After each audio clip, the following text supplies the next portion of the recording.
Extra, extra. We're back with another entry, and today's topic is 2020 a rerun? Have we seen this before? Did they try to show us the year 2020 in the movie The Joker? It seemed like they did. So we're going to go over 5 parallels between The Joker and 2020.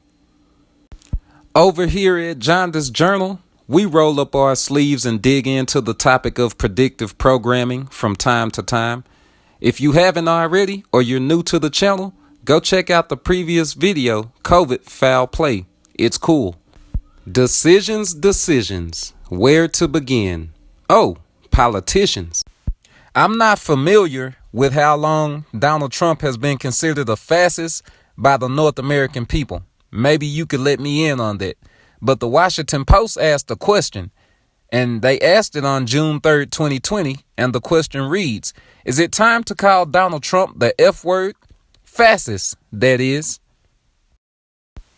On June 11th, another article will go on to ask the same question about the president, Donald Trump.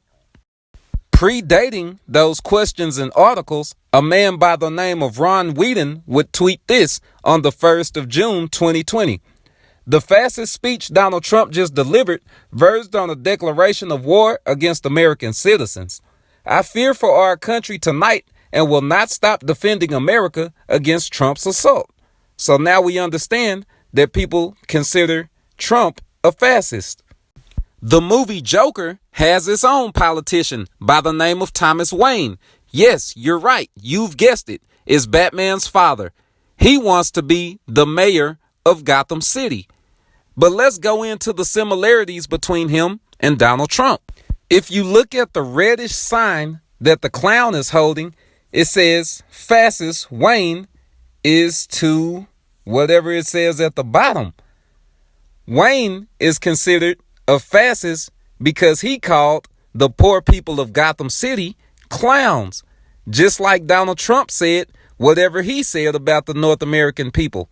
That's one parallel. But there's more to come. So let's go ahead and roll up our sleeves and get into the rest of them, because they have similar parallels in the things that they say to the people. Going back in time to 2016 to a speech gave by Donald Trump, he asked his Hispanic and African American voters, quote, "What do you have to lose?" end quote, insinuating after he gave a whole list of African American problems that he was somehow a solution or an only hope to these voters. Fast forward 3 years into a movie called Joker, a protest would take place in front of Thomas Wayne's place of business, where he would announce that he's trying to be a mayor of Gotham City, would list the problems of the people of Gotham, and would go on to say that to the people of Gotham and their problems, he would be their, quote, only hope, end quote. One down, 4 to go. Next stop, mental illness. Pretty early in the movie, we see Arthur, also known as Joker, going to see his counselor. At the end of their visit, she writes him a prescription for his condition. Why is this important? I thought you'd never ask. Fast forward to 2020, due to police brutality against the likes of people like George Floyd and Breonna Taylor, a conversation came up.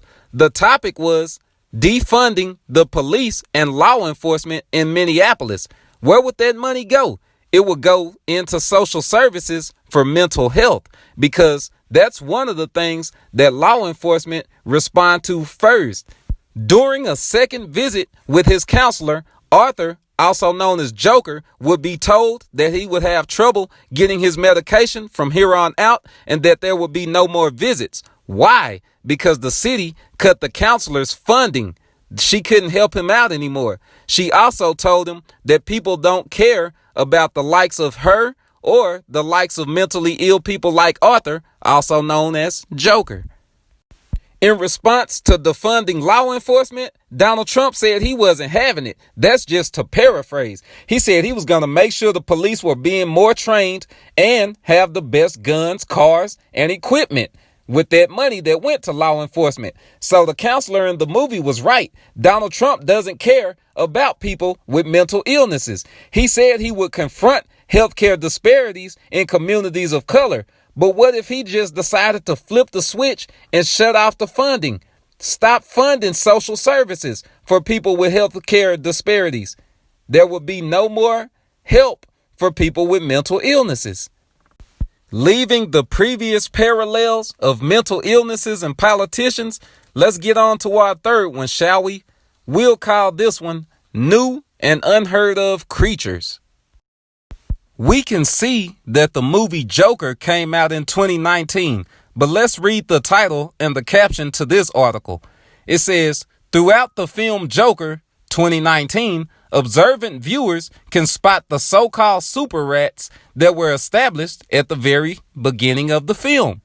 So this article is as is.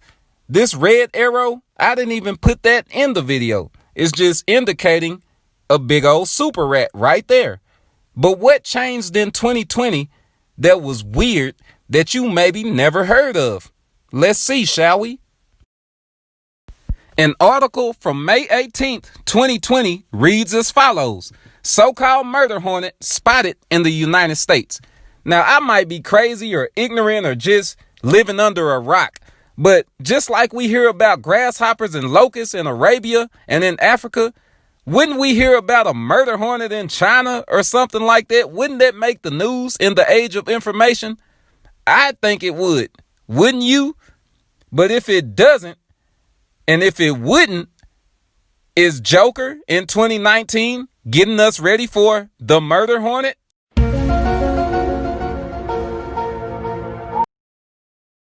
It's almost time for us to wrap this thing up and bring it on home. Our first parallel was politicians. Our second was mental illness. Our third was new and unheard of creatures. Let's call this one law enforcement. Police lounge in Bobby Rush's office while Chicago's South Side was looted. As many as 13 officers broke into the congressman's campaign office while nearby businesses were vandalized in the wake of George Floyd's death. Maybe the police have painted themselves in a negative light for some time now, going from the 60s up till the early 90s all the way up till now. But in the movie Joker, was the movie somehow preparing us to see in 2020 the most outlandish things coming from law enforcement?